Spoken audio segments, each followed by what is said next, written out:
మెదక్ నిజామాబాద్ ఆదిలాబాద్ కరీంనగర్ పట్టభద్రుల ఎమ్మెల్సీ ఎన్నికల ప్రచారంలో కాంగ్రెస్ పార్టీ అభ్యర్థి డాక్టర్ వూట్కూరి నరేందర్ రెడ్డి సంగారెడ్డి జిల్లా నారాయణఖేడ్ పట్టణంలో మీడియా సమావేశంలో పాల్గొన్నారు.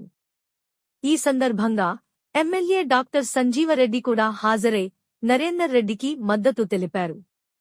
నరేందర్ రెడ్డి ఆల్ఫోర్స్ విద్యాసంస్థల అధినేతగా 1991లో కరీంనగర్లో చిన్న ట్యూషన్ సెంటర్తో ప్రారంభించి ప్రస్తుతం తెలంగాణ మరియు మహారాష్ట్రలో 54 విద్యాసంస్థలను నిర్వహిస్తున్నారు. కాంగ్రెస్ పార్టీ ఈ ఎన్నికలను ప్రతిష్టాత్మకంగా తీసుకుని నరేందర్ రెడ్డిని అభ్యర్థిగా ప్రకటించింది. ఎన్నికల ప్రచారంలో నరేందర్ రెడ్డి సక్రియంగా పాల్గొంటున్నారు. ఈ క్రమంలో ఆయన ప్రచార కార్యక్రమాలు కాబట్టి మీ అందరి కోఆపరేషన్ కూడా ఆ సోషల్ మీడియాలో వచ్చే తప్పుడు వార్తలను తిప్పి కొట్టాలని చెప్పేసి మీకు చెప్తా ఉన్నాము. శుభోదయం. ఈ పత్రికా సమావేశానికి ఇక్కడ మాతో పాటుగా ఉన్న స్థానిక శాసనసభ్యులు గౌరవనీయులు మరి సంజీవ్ రెడ్డి అన్నగారు, వేదికపై ఉన్న ఇతర కాంగ్రెస్ పుర ప్రముఖులు, పాత్రికేయుల మిత్రులందరికీ కూడా నమస్సులు తెలియజేస్తున్నాను. నేను నరేందర్ రెడ్డి, ఆల్ఫోర్స్ విద్యాసంస్థల చైర్మన్. ప్రస్తుతం కాంగ్రెస్ పార్టీ అభ్యర్థిగా మరి పట్టభద్రుల ఎమ్మెల్సీ ఎన్నికల్లో నేను పోటీ చేస్తున్నాను. మరి ఈరోజు ఇక్కడ ఖచ్చితంగా మీ అందరినీ కలవాలనే ఒక ఉద్దేశంతో ఇక్కడ రావడం జరిగింది.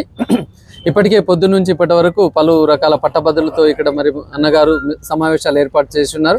అందరితో కూడా మరి డిస్కస్ చేయడం జరిగింది. మీ అందరికీ కూడా తెలిసిందే, మరి రాష్ట్ర ప్రభుత్వం ముఖ్యమంత్రి గౌరవనీయులు రేవంత్ రెడ్డి అన్నగారు ఆధ్వర్యంలో మరి చాలా చక్కగా సంక్షేమ పథకాలు కావచ్చు అన్నీ కూడా చాలా ముందుకు దూసుకొని వెళ్తున్నాయి. ఈ తరుణంలో ఈ ఎన్నిక అనేది ఖచ్చితంగా మరి ప్రతిష్టాత్మకంగా తీసుకున్నది మన ప్రభుత్వం. ఖచ్చితంగా గెలవాలి. దీని యొక్క పాజిటివ్ ఇంపాక్ట్ అనేది రాబోయే లోకల్ బాడీ ఎన్నికల్లో కూడా ఉంటుంది. కాబట్టి మరి ఎలా అయినా కూడా, ఎందుకంటే ఒక మంచి పాలనకి మద్దతుగా ఉండాలని ఎవరైనా కోరుకొని ఉంటారు. మనం చూస్తున్నాం, గతంలో ఎప్పుడు కూడా ప్రభుత్వం ఉన్నప్పుడు ఎమ్మెల్సీలు పోటీ చేస్తే నిరుద్యోగులు వ్యతిరేకంగా ఉండేది. బట్ ఇవాళ ఫస్ట్ మనకు ప్లస్ పాయింట్ ఏంటంటే నిరుద్యోగులు అందరూ కూడా పాజిటివ్గా ఉన్నారు. ఎందుకు పాజిటివ్గా ఉన్నారంటే జస్ట్ 1 ఇయర్లోనే సుమారుగా 54,000 ఉద్యోగ నియామకాలు జరిగినాయి. గతంలో ఏ ప్రభుత్వం కూడా ఇంత స్పీడ్గా నియామకాలు ఇవ్వలే. ఇవాళ ఏ రకంగా మాట్లాడుతున్న సెంట్రల్లో ఉన్న బీజేపీ ప్రభుత్వం కావచ్చు, గతంలో ఉన్న బీఆర్ఎస్ ప్రభుత్వం 2 దఫాల్లో ఇచ్చిన మొత్తం ఉద్యోగాలను లెక్క పెట్టుకున్నా కూడా మరి మనం చాలా అడ్వాన్స్గా మన ముఖ్యమంత్రి గారు మరి ఈ నియామకాలు ఇవ్వడం జరిగింది. భరోసా మన ముఖ్యమంత్రి గారు మరి దేశంలో ఎవరు కూడా చేయలేనిది మరి జాబ్ క్యాలెండర్. అది సాహసోపేత నిర్ణయం. ఎందుకంటే సెంట్రల్లో యూపీఎస్సీ నడుస్తున్న రాష్ట్రంలో జనరల్లీ ఎన్నో హర్డిల్స్ ఉంటాయి నియామకాలు ఇవ్వడానికి, రకరకాల హర్డిల్స్. కానీ మన ముఖ్యమంత్రి గారు మరి అది ఇచ్చున్నారు. ఖచ్చితంగా నా బాధ్యత ముఖ్యమంత్రి గారితో కలిసి ఆ జాబ్ క్యాలెండర్ ఇంప్లిమెంట్ అయ్యేలాగా నేను చేస్తానని చెప్పేసి పట్టభద్రులందరికీ కూడా హామీ ఇస్తున్నాను. ఈ విషయంలో చూసుకున్నట్లయితే యాజమాన్యాలు మా సోదరులకి 4 సంవత్సరాల నుంచి స్కాలర్షిప్ రాకుండా చాలా ఇబ్బంది పడుతున్నారు. ఇప్పుడు ఎన్నికల్లో కూడా వాళ్ళు నిజానికి నాకు, ఎందుకంటే మా సోదరుడు నాకు మద్దతు ఇస్తున్నా చాలా ఇబ్బందుల్లో ఉన్నారు. ఖచ్చితంగా మా సోదర డిగ్రీ, జూనియర్, పీజీ మరి ఇంజనీరింగ్ కళాశాల యాజమాన్యాలకు నేను హామీ ఇస్తున్నాను. రాబోయే రోజుల్లో ముందుగా బకాయిలన్నీ క్లియర్ చేయించడం, ఆ తర్వాత ప్రతి 3 నెలలకు ఒకసారి స్కాలర్షిప్లు వచ్చే విధంగా ఖచ్చితంగా నేను ప్రభుత్వంతో చర్చిస్తానని చెప్పేసి, అలాగే ప్రైవేట్ విద్యాసంస్థలో ఉన్న వాళ్ళు కూడా మళ్ళీ ఒకసారి పుస్తకాలు తీసి మరి ఒక నూతన ఉత్సాహంతో కాంపిటేటివ్ ఎగ్జామ్స్ ప్రిపేర్ అయ్యే వాతావరణం కనబడుతున్నది. కాబట్టి నిరుద్యోగులందరూ కూడా వారు ముక్త కంఠంగా చెప్తున్నారు, మేము కాంగ్రెస్ పార్టీ అభ్యర్థికి, ఎవరైనా పర్లేదు కాంగ్రెస్ పార్టీ అభ్యర్థికి మేము మద్దతు ఇస్తామని చెప్పేసి. నేను కూడా ఎలా ఉన్నానంటే రాబోయే ఈ 2 సంవత్సరాలు ముఖ్యమైనవి పట్టభద్రులకు. కాబట్టి మన లైబ్రరీలో ఖచ్చితంగా ఒక డిజిటల్ లైబ్రరీ వింగ్ని ఏర్పాటు చేయాలని చెప్పేసి గెలిచిన వెంటనే ముఖ్యమంత్రి గారితో అర్జెంటుగా అది మాట్లాడిపించేసి ఒక డిజిటల్ లైబ్రరీని ఏర్పాటు చేయడం, అట్లాగే మధ్యాహ్న భోజన పథకం లైబ్రరీలు కూడా చేయాలి. ఎందుకంటే పాపం మారుమూల గ్రామాల నుంచి ఇలా మండల్ హెడ్ క్వార్టర్స్కి, టౌన్కి చదువుకోవడానికి వస్తున్న వారికి ఆర్థికంగా స్తోమత లేని వాళ్ళు ఎంతో ఇబ్బంది పడుతున్నారు. కాబట్టి అన్ని లైబ్రరీస్లో మరి మధ్యాహ్న భోజన పథకం ఏర్పాటు చేయించడానికి కూడా నేను కృషి చేస్తానని చెప్పేసి కోరుతున్నాను. యూనివర్సిటీ అనేది ఒక పెద్ద పెనుభూతం లాగా వారు మారిపోయింది. అంటే వాళ్ళు ఎవ్రీ ఇయర్ రెన్యువల్ చేసుకోవడానికి ఇబ్బందికరంగా మారింది.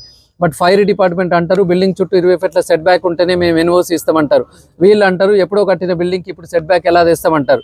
సో నేను చెప్తున్నాను, ఖచ్చితంగా ఫైర్ డిపార్ట్మెంట్ చొరవ తీసుకోవాలి.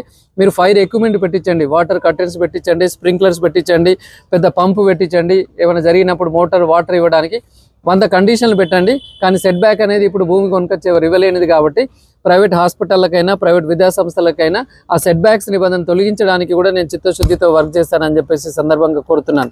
ఇవాళ ఇలా చెప్పుకుంటూ వెళ్తే ఒక 4 గంటలు చెప్పేంత నాలెడ్జ్తో నేనున్నాను. పలు పట్టభద్రులు, సమయం అమూల్యమైనది కాబట్టి మీకు కొన్ని మాత్రమే మర్చిపోక చెప్తున్నాను. ఏదో ఎమ్మెల్సీ ట్యాగ్ లైన్ వేసుకొని ఏదో జీవితం చేయాలనే ఆలోచనకు రావట్లేదు. ఖచ్చితంగా పట్టభద్రులకు ఒక డెడికేటెడ్గా గతంలో ఏ గ్రాడ్యుయేట్ ఎమ్మెల్సీ చేయనంతగా వీరి గురించే మనం అంకితం చేస్తున్నాం అన్న విధంగా నేను చేస్తానని చెప్పేసి హామీ ఇస్తున్నాను. మరి ముఖ్యంగా నారాయణఖేడ్లో ఇక్కడ ప్రభుత్వ విద్యా సంస్థలను బలోపేతం చేయడం కావచ్చు, నిరుద్యోగులకు మన లైబ్రరీలను ఎక్స్టెండ్ చేయడం కావచ్చు, లేదా ఇక్కడ ఒక స్కిల్ బేస్డ్ మన ఎడ్యుకేషన్ తయారు చేయడం కావచ్చు, లేదా ఒక ఐటీ సెక్టర్ని ఇంప్రూవ్ చేయడం కావచ్చు. ఇక్కడ పరిస్థితులు నేను క్షుణ్ణంగా మరి అన్నగారితో డిస్కస్ చేసి, మన ఎంపీ గారితో కూడా డిస్కస్ చేసి, వీరిద్దరితో కలిసి పనిచేసి మన నారాయణఖేడ్లో మరి అన్ని రకాలుగా పట్టభద్రులకు అభివృద్ధి చేసే విధంగా నేను ఖచ్చితంగా నారాయణఖేడ్ ప్రజలకి పట్టభద్రులకి చేదోడు వాదోడుగా ఉంటానని మీకు హామీ ఇస్తున్నాను. కాబట్టి మిత్రులారా, మరి మీ ద్వారా పట్టభద్రులకు నా విజ్ఞప్తి, 27వ తేదీ రోజు జరుగుతున్న ఎన్నికల్లో మరి ముఖ్యమంత్రి గారి యొక్క పనితనాన్ని చూడండి, నా యొక్క విజన్ని చూడండి. ఇవాళ పార్టీకి మీరు 100 మార్కులు ఇవ్వాల్సిందే, అభ్యర్థికి 100 మార్కులు ఇవ్వాల్సిందే. ఎందుకంటే నా పోటీలో ఉన్న అభ్యర్థులు ఎవరికి కూడా కేజీ టు పీజీ పరిజ్ఞానం ఉన్న వాళ్ళు లేరు. This is a fight between an educationist and A business men. ఒక విద్యావేత్తకి పారిశ్రామికవేత్తకు మధ్య జరుగుతున్న పోరుగా నేను భావిస్తున్నాను. పట్టభద్రులు అందరికీ తెలుసు, పట్టభద్రుల ఎమ్మెల్సీ అంటే ఒక విద్యావేత్తని మాత్రమే ఎన్నుకోవాలని చెప్పేసి సందర్భంగా నేను కోరుకుంటూ 27వ తేదీ రోజు జరిగే ఎన్నికల్లో 2వ వరుసలో ఉన్న కాంగ్రెస్ అభ్యర్థి అయిన అల్ఫోర్స్ నరేందర్ రెడ్డి అయిన నాకు ఫస్ట్ ప్రియారిటీ ఓటు వేసి మరి మద్దతు ఇవ్వాల్సిందిగా కోరుతున్నాను. 7,000, 8,000, 9,000 కూడా ఇస్తున్నారు, పాపం పనిచేస్తున్నారు. ఇప్పుడున్న పరిస్థితిలో అలా ఉండడానికి వీలు లేదు. కాబట్టి అంటే ఇది యాజమాన్యాలకు కొంచెం నచ్చని విషయం అయినా, ఎందుకంటే టీచర్ల పక్షాన్ని నిలవాల్సిందే. హార్డ్ వర్క్ చేస్తున్న టీచర్లు, ప్రైవేట్ స్కూల్ టీచర్లు అందరికీ కూడా ఒక మినిమం బేసిక్ పే అనేది నేను ఫిక్స్ చేస్తానని చెప్పేసి కూడా వారికి ఈ సందర్భంగా కోరుతున్నాను. ఇలా చెప్పుకుంటూ వెళ్తే అన్ని రంగాల్లో ఎన్నో సమస్యలు మేము చూసి ఉన్నాం. పట్టభద్రులు అంటే ఒక్క టీచర్లు, లెక్చరర్లు, అడ్వకేట్లు, లాయర్లనే కాదు, ఇవాళ అడ్వకేట్ ప్రొటెక్షన్ కావాలని అడ్వకేట్ మిత్రులు అడుగుతున్నారు. మరి యువ న్యాయవాదులందరూ కూడా 5 సంవత్సరాల వరకు 5,000 స్టైఫండ్ కావాలంటున్నారు. ఖచ్చితంగా నేను దానికి కృషి చేస్తానని చెప్పేసి హామీ ఇస్తున్నాను. అలాగే డాక్టర్స్ కూడా మరి క్లినికల్ యాక్ట్ 2008 ఎగ్జంప్షన్ కావాలని అడుగుతున్నారు. నేను వారికి చెప్పాను, మొత్తం ఎగ్జామ్ చేయలేం కానీ 50 బెడ్స్ కంటే తక్కువ ఉన్న వారికి ఖచ్చితంగా దాని నుంచి మినహాయింపుకు నేను కృషి చేస్తానని చెప్పేసి డాక్టర్లు హామీ ఇచ్చాను. నా మేనిఫెస్టోలో కూడా ఆ పాయింట్ పెట్టి ఉన్నాను. అలాగే డాక్టర్స్ ప్రొటెక్షన్ యాక్ట్లో ఇప్పటి వరకు 3 సంవత్సరాల మరి అది జైలు శిక్ష ఉంది. డాక్టర్స్ అందరూ డిమాండ్ చేస్తున్నారు, అది 8 సంవత్సరాల జైలు శిక్షకు మీరు చేయాలి సార్ అన్నారు. తప్పకుండా ఆ పాయింట్ మీద కూడా నేను కృషి చేస్తానని చెప్తున్నాను. Students are studying in the private sector. అంటే ప్రభుత్వ ఆదాయాన్ని ఎంతగానో ప్రైవేట్ విద్యా సంస్థలు కాపాడుతున్నాయి. ఎలా కాపాడుతున్నాయి అంటే, ఇవాళ ప్రైవేట్ స్కూల్లో ఒక పిల్లవాడికి 20,000 ఖర్చు పెడితే ప్రభుత్వము 70,000 ఖర్చు పెడుతుంటుంది. అంటే ధనం ఎక్కువ ఎక్కడ ఖర్చు అవుతుంది అంటే ప్రభుత్వ విద్యా సంస్థల్లోనే ఎక్కువ ఖర్చు అవుతున్నది. అంటే ఇండైరెక్ట్గా ప్రైవేటు విద్యా సంస్థలు ప్రభుత్వ ఆదాయాన్ని నిజానికి సేవ్ చేస్తున్నాయి. మరి అంత సేవ్ చేస్తున్న ప్రైవేట్ విద్యా సంస్థల్లో పనిచేస్తున్న టీచర్లకు ఏదో ఒకటి చేయాలన్న ఉద్దేశంగా వారికి హెల్త్ కార్డ్స్ తప్పకుండా ఇప్పిస్తానని చెప్పేసి కోరుతున్నాను. అంతేకాకుండా నా సొంత నిధులతోటి, విఎన్ఆర్ ఫౌండేషన్ సొంత నిధులతోటి ప్రైవేట్ విద్యా సంస్థల్లో పనిచేస్తున్న వారందరికీ 3 లక్షల వరకు ఉచిత బీమా నేను నా సొంత ఖర్చులతో అందజేస్తానని కోరుతున్నాను. సో ఎందుకు అంటే, నేను ఈ రకంగా ఒక మామూలు కుటుంబంలో పుట్టి అతి పేద నుంచి ఒక చిన్న మ్యాట్లో కూర్చోబెట్టి ఒక బోర్డు వేసి చదువు చెప్పిన నేను ఇవాళ ఈ స్థాయికి వచ్చి ఆంధ్ర కార్పొరేట్లను ఖచ్చితంగా వాళ్ళకంటే క్వాలిటీ ఎడ్యుకేషన్ ఎదిగిన నేను మరి నా రంగంలో డిపెండ్ అయిన వారికి ఏదో ఒకటి చేయాలన్న ఉద్దేశంగా మా ప్రైవేట్ విద్యా సంస్థలు పనిచేస్తున్న వాళ్ళందరికీ కూడా ఏదో ఒకటి చేయాలని చేశాను. అలాగే ప్రైవేట్ విద్యా సంస్థల్లో పనిచేస్తున్న ముఖ్యంగా స్కూల్ ప్రైవేట్ టీచర్లందరికీ కూడా ఒక మినిమం బేసిక్ శాలరీ ఫిక్స్ చేద్దాం అనేది ఒక ఆలోచన ఉంది. మీరందరూ అనుకొని చాలా మంది పార్టీ రైతంగా ఆయనకు మద్దతు చేసి ఆయనను గెలిపేయడం జరిగింది. ఆయన కూడా అదే విధంగా 5 సంవత్సరాలు మనకు ఈవెందో ఆయన జగిత్యాల నియోజకవర్గం అక్కడ చెందినప్పటికి కూడా మన నారాయణఖేడ్ మున్సిపాలిటీలో ఆయన ఓటు నమోదు చేసుకున్నంటే ఆయన మనకు, ఎందుకంటే కొంతమంది లోకల్ నాన్ లోకల్ అనే ఫీలింగ్ చెప్తా ఉన్నారు, కానీ ఆయన చాలా మనకు సర్వీస్ చేయడం జరిగింది. కాబట్టి అది ఏముండదు.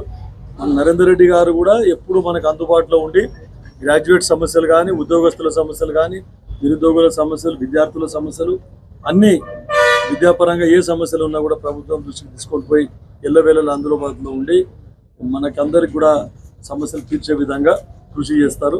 మేమైతే ఎట్లాగో ఎంపీ సురేష్ కుమార్ షెట్కర్ గారు, నేను ఎమ్మెల్యేగా నేనున్నాను. సురేష్ కుమార్ షెట్కర్ గారు కూడా హెయిల్స్ ఫ్రమ్ నారాయణఖేడ్, కాకపోతే జైరాబాద్ పార్లమెంట్ మొత్తం అయితే అందరం కూడా మేమందరం కలిసి ఇప్పుడు డెవలప్ చేస్తాము. సార్ కూడా మాకు తోడైతే ఇంకా కూడా ఎక్కువ అభివృద్ధి చేసే అవకాశం ఉంటుంది. కాబట్టి ఆయనకు మీ అమూల్యమైన ఓటేసి గెలిపించాలని చెప్పి చెప్తాం. ఓటేయండి, రెండో ప్రాధాన్యత ఏమున్నా కూడా ఏం పర్వాలేదు. తర్వాత మీకు ఇంకో విషయం ఏం చెప్తున్నామనంటే, మీడియా సోదరులు మీ అందరి కోఆపరేషన్ మాకు చాలా అవసరం. ఎందుకంటే ఈ వేరే ఇతర ప్రతిపక్షాలు ఏమైతే ఉన్నాయో వాళ్ళందరూ సోషల్ మీడియాలో నెగటివ్గా ప్రచారం చేస్తూ ఉన్నారు. పట్టభద్రులు కానీ నిరుద్యోగులు కానీ గవర్నమెంట్ మీద చాలా వ్యతిరేకత ఉన్నారని. ఎవరు లేరు, వాళ్ళే చెప్పుకుంటున్నారు. అందరూ కూడా సాటిస్ఫై ఉన్నారు రేవంత్ రెడ్డి గారి కాంగ్రెస్ ప్రభుత్వం మీద. ఇంకా ముందు ఇంకా చాలా బెనిఫిట్ చేసేట్టు ఉన్నాయి. కాబట్టి మీ అందరి కోఆపరేషన్ కూడా ఆ సోషల్ మీడియాలో వచ్చే తప్పుడు వార్తలను తిప్పి కొట్టాలని చెప్పేసి మీకు చెప్తా ఉన్నాము. గతంలో మొన్న పార్లమెంట్కి జరిగిన ఎన్నికల్లో ఈ బీఆర్ఎస్ పార్టీ నాయకులందరూ లాస్ట్లో 2 రోజులు ఉందనంగా, తర్వాత కొన్ని చోట్ల అయితే పోలింగ్ రోజు ప్లేటు ఫిరాయించి బీజేపీ అభ్యర్థులకు మద్దతు చేయడం జరిగింది. కానీ ఇప్పుడు మేము అడుగుతా ఉన్నాం, ఎక్కడ మీ పయనం, ఎక్కడ మీ టీఆర్ఎస్ బీఆర్ఎస్ నాయకుల పయనం ఎక్కడ? మీరు ఎవరికి సపోర్ట్ చేయదలుచుకున్నారు? ఇది లౌకికవాదానికి సపోర్ట్ చేస్తున్నారా, లేక మత ఛాందస్సులకు సపోర్ట్ చేస్తూ ఉన్నారా? మీ స్టాండ్ ఎక్కడ అని చెప్పేసి మేము డిమాండ్ చేస్తూ ఉన్నాం.